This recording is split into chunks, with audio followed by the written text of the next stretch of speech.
তারল্য সংকট মেটাতে ইসলামী ব্যাংককে ২,৫০০ কোটি টাকা বিশেষ ধার দিয়েছে বাংলাদেশ ব্যাংক। রোববার কেন্দ্রীয় ব্যাংক থেকে এ সহায়তা দেয়া হয়। মূলত ঈদের পর থেকে ইসলামী ব্যাংকের নতুন চেয়ারম্যান নিয়োগকে কেন্দ্র করে অস্থিরতা শুরু হয়।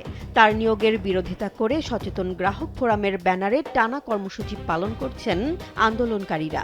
এতে ব্যাংকটিতে বিপুল সংখ্যক গ্রাহক তাদের আমানত তুলে নেন। ফলে তারল্য সংকট দেখা দেয় এবং অনেক গ্রাহককে চাহিদা অনুযায়ী অর্থ দিতে ব্যর্থ হয় ব্যাংকটি। পাশাপাশি কেন্দ্রীয় ব্যাংকের নির্ধারিত সিআরআরও রাখতে পারেনি।